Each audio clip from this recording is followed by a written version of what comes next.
wellness soon. We'll talk about exclusion zone water. She's an expert in that. So I'm just going to give her a minute to log on and we'll get started.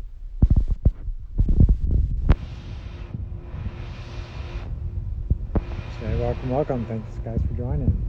We're going to be chatting about exclusion zone water today. And there's Carrie right now, so let me just invite her in. So.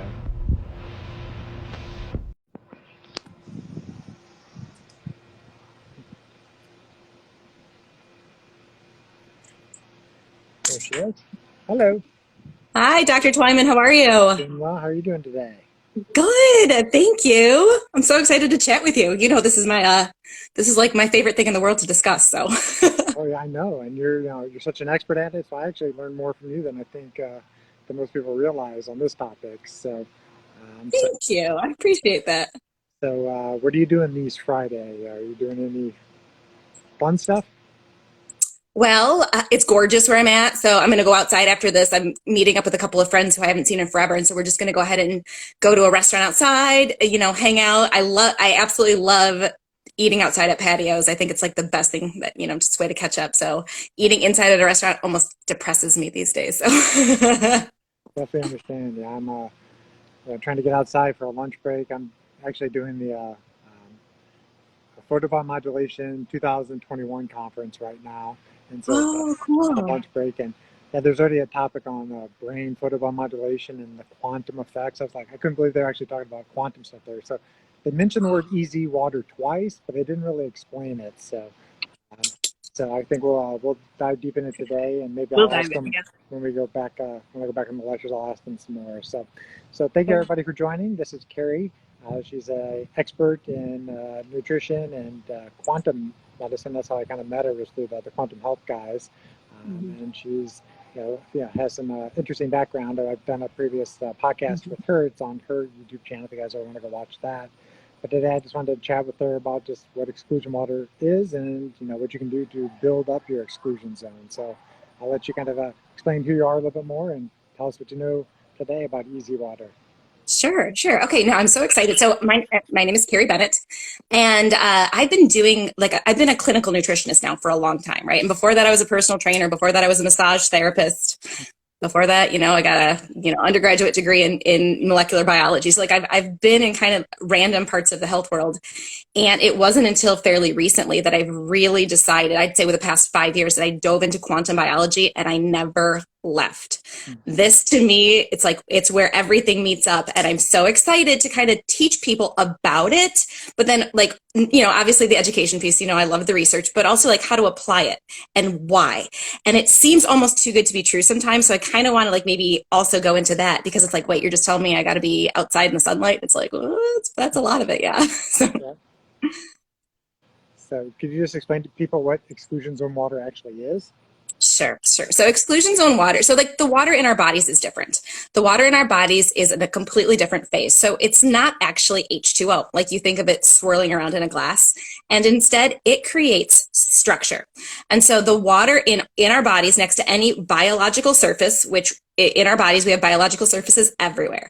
So pretty much the majority of the water in our bodies is structured and it's linked together. And as it structures itself, it creates a couple of things. It changes viscosity, so it's like a stickier, almost a honey like viscosity, like a gel, and it can hold charge. So it holds a negative charge, and it does something that creates a battery. I would like to describe it as like a water battery inside of us. And so this is where that energy component comes into play, where I think we underestimate how much we can be like plants and actually make our own energy from sunlight. For sure. And I mean, everybody knows, mitochondria are the powerhouses of the cell kind of analogy, and that one of their jobs is to make ATP, which is an energy currency. But through the work of Gilbert Ling and others, it's been shown that ATP can't be the whole story of how energy is actually made in the body. So the easy water has to be probably the other component of it. Just how you soak up that energy, and then that energy in the batteries can be used for the cells to do energetic work. So. 100%. No, that's exactly right. So like this goes back to, my basic biology. We learned that the mitochondria is the powerhouse of the cell because it makes ATP. And it's been completely ignored that mitochondria also, they make water as well, which is mostly known, but it's kind of glossed over. And something that's not very well known, but there's some good research out there, is that mitochondria actually run about 10 to 13 degrees warmer Celsius, warmer than natural body temperature. So mitochondria make their own infrared heat too, which is like the perfect scenario in order to build exclusion zone water, charge that exclusion zone water with a little bit of energy, make it bigger, and then make this charge separation, from which, a lot of research from Gerald Pollack's lab has shown that can actually do work. So let me explain that just a little bit bigger, because I think it's really important for people to know. When you have a biological surface, you've got the biological surface like a membrane, a protein, right? And then next to it, you've got the easy water. That's a negative charge. And then immediately next to the easy water is like this proton wire, and protons have a positive charge. And so you get the charge separation, a negative charge, a positive charge, and that looks exactly like a battery, right? Everyone look at your batteries right now and recognize that that's how electricity, you get this flow. It creates a flow.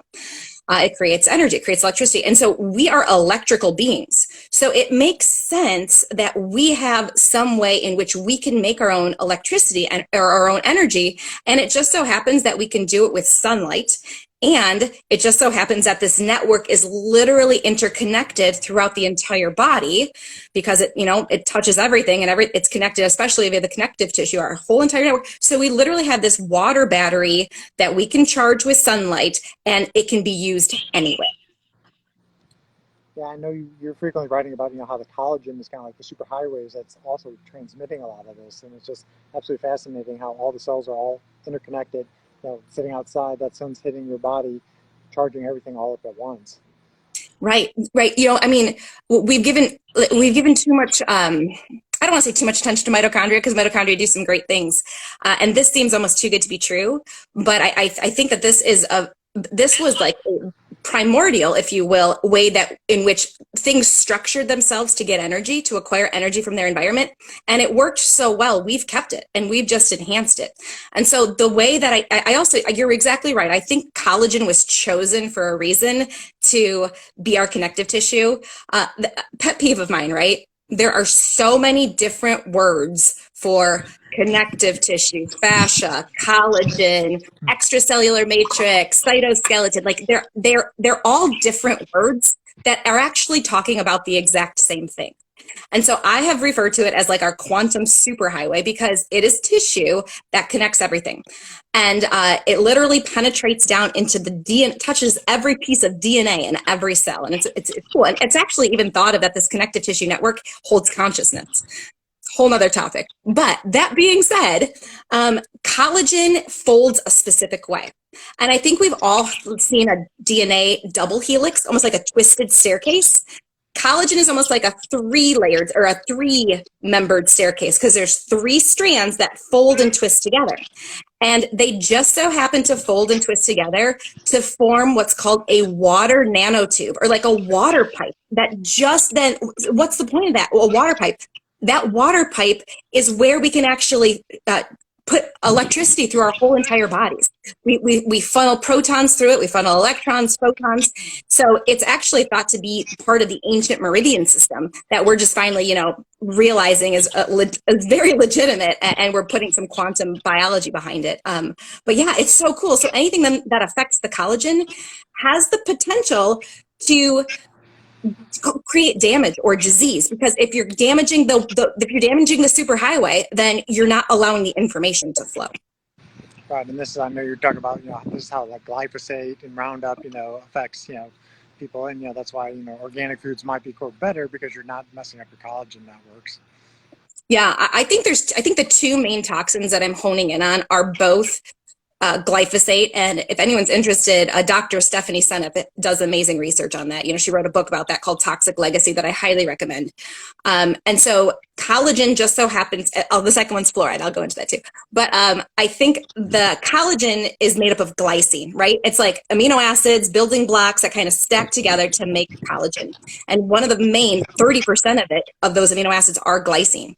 Glyphosate, the gly is glycine, right? So glyphosate can replace glycine in the collagen. And when it does that, it changes collagen's ability to twist and fold and shape these water nanotubes. So you're creating almost like gaps in your highway.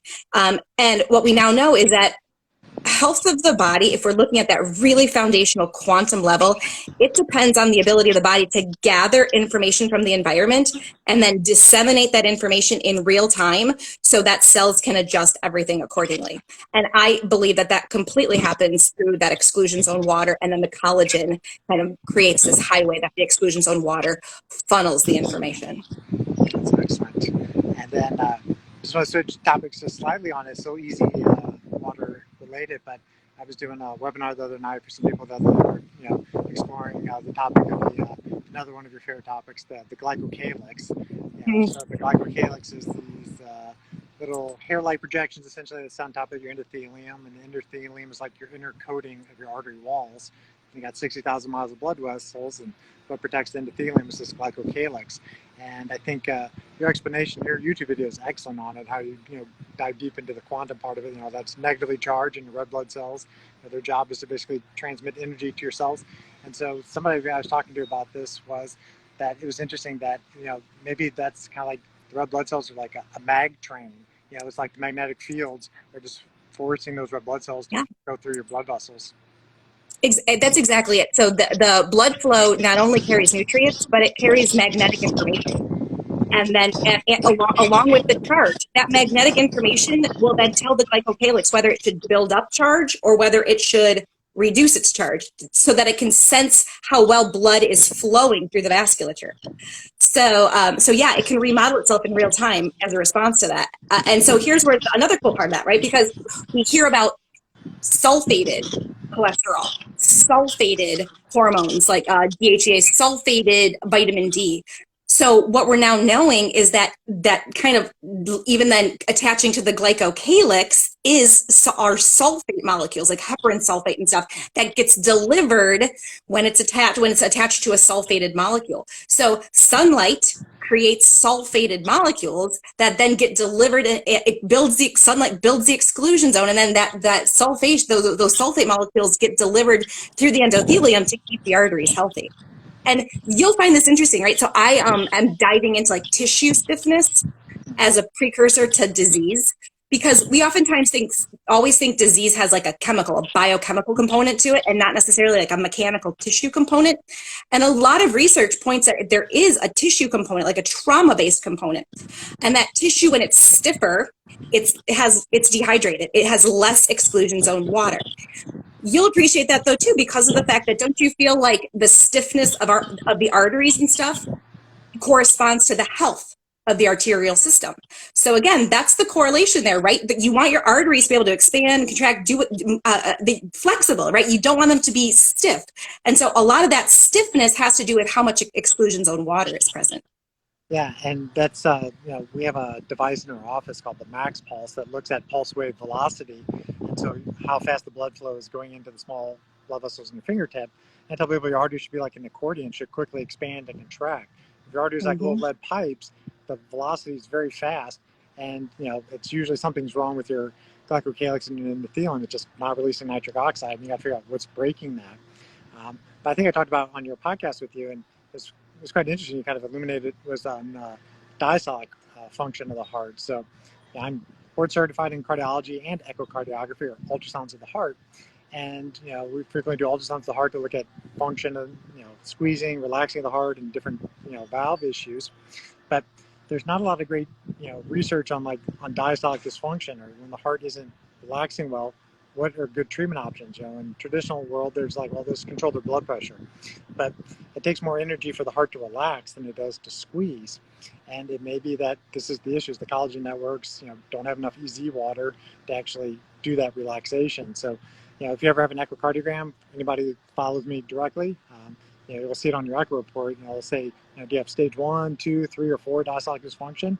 That'll tell you how stiff your heart is, and that'll tell you indirectly how much EZ water you actually have in the system at that time. Yeah, that's great. That's exactly it, because EZ water helps return proteins to their relaxed state. So if you don't have enough EZ water, then you're not allowing that relaxation to happen, and it can show up in the heart, and it can show up in other places as well. So it's kind of I don't know. I guess medicine has been so reductionist in its viewpoint, because it's like, if your arteries are damaged, you need something that just treats the arteries. And exclusion zone water and sunlight, it works everywhere. It's almost too good to be true. But the more that I dive into it, it's like, no, this makes perfect sense to me. We need a hydrated body. We need to hydrate. We need that body connected to the light, connected to the earth. The magnetism from the earth matters too. And that, I think, is really, that's foundational. If that's not there, you can throw any supplements that you want or any diet that you want. It's not necessarily going to do its thing. 100% agree. And yeah, the body is pretty smart. You just got to get out of its way often and just figure out, okay, well, how do I really connect back to nature and let the body do what it needs to do? And so I know you recently had a post about Wi-Fi decreasing the exclusion zone by, like, I think you said 15 to 20% with just 20 minutes of Wi-Fi exposure. I know pretty much everybody, unless they're hardcore, is not hardwiring up all their devices and such. So can you talk a little bit more about how Wi-Fi would collapse the EZ zone? Yeah, so the experiment was done out of Dr. Pollack's lab, and it was just a basic exposure of just what would be considered general Wi-Fi, either from a wireless router. I would imagine also just being near your cell phone, and the exposure was what would be we would be seeing with a typical 20-minute use that we would just have. So nothing crazy, not like applying 7 phones on your body or something. So it was really interesting that it decreased the exposure to the Wi-Fi decreased the exclusion zone by 15 to 20%, as you mentioned. And that was just after 20 minutes of exposure. And it actually then kept it shrunk. I forget how long afterwards, but it didn't just bounce right back.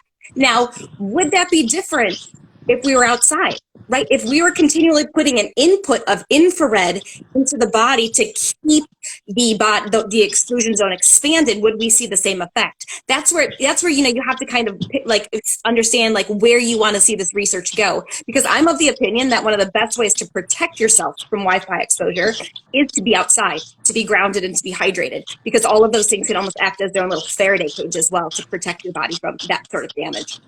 Right, and I think that data will come from the biohackers, the people who will take the basic science and try for themselves. I mean, that's what I'm doing right now. I was, for the people joining, I was on a photobiomodulation conference this morning, and I'm on a break now, having this excellent chat with Carrie about EZ water and mitochondria. And I said, I'm going to do this outside and soak up some sun, shoes off, connected to the earth. So build up the exclusion zone water and then go back inside. And I got one of my photobiomodulation panels on right now to kind of correct some of the artificial light that I'm exposed to. I mean, I don't have any lights in the house. I got my blue blockers on looking at the screens, and I got the windows open the best I can, but you still want to come outside as much as you can to build back up your battery. 100%, absolutely. Let me know what you learned about EZ water there. I'm really curious to see where they're going in the photobiomodulation research. Yeah, it's funny. So like a little chat box, I'm typing it, and they're like, "Well, we're going to answer this question offline." So okay, fine. Because I have asked the president of Thor Medical once about it, and he's like, "Well, it's some interesting stuff they're doing," but he didn't really comment on if he really thought it was, as important as we actually think it is. So I'll try to tag him again today to see if he is updated his research. Yeah, I think this is going to be next level. I think this is next level of recognizing that the body has this network first, and that we can maximize it. I don't see why we wouldn't at this point. I think there's plenty of research to show the benefits of this, especially just that energetic draw. Just creating that water battery by itself provides energy that doesn't come from food. And when I also have this is just my opinion, right? This is not, I've not seen research on this, but this is my theory. we hoard more body fat and we hoard more storage forms of electrons when our water battery isn't providing energy for us. Because we need almost like a backup, that alternative energy production. And so I feel like the more we can be outside and charge that water battery, the less the body needs to hold on to body fat. And I see that all the time with clients who, when they go to the beach, they've been outside grounded all day, it's an appetite suppressant. And I think that that's one of the ways in which the body says, okay, we either need to hold on to more body fat, or we can kind of like let some burn or let some go based on that easy water we have. Yeah, I mean, I think it's obviously multifactorial. I think it has an effect on how the wavelengths of light are interacting with your fat cells and the leptin, and then the leptin going to the leptin receptor. And but you're right. The whole game is collecting electrons, not losing them. And people who become heavy, they're generally undermuscled and they're quote over fat, but they're just losing so much energy to their environment. They can't actually get that energy and put it through the mitochondria and run their systems.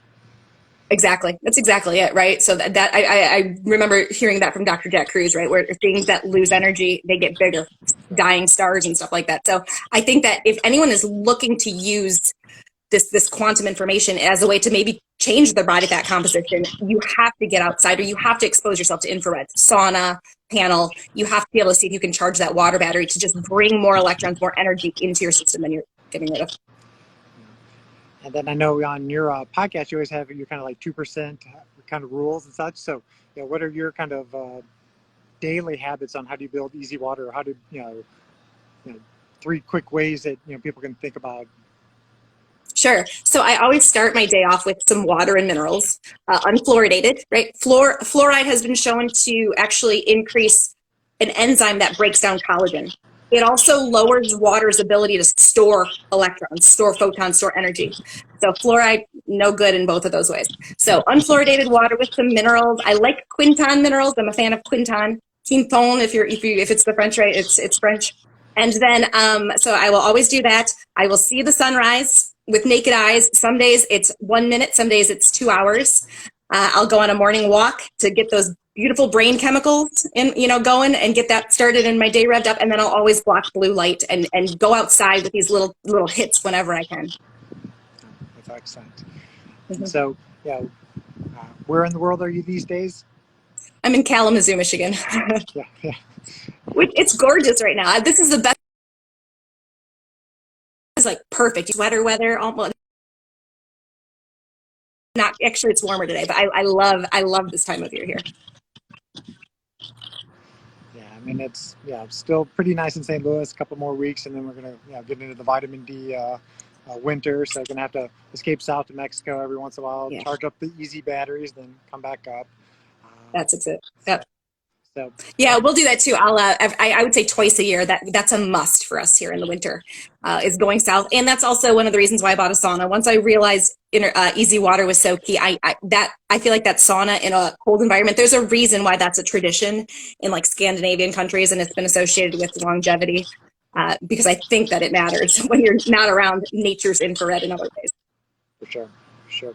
And where can people, other than Instagram, find out more about you and how to work with you? Sure. So Carrie B Wellness, right? That's Instagram.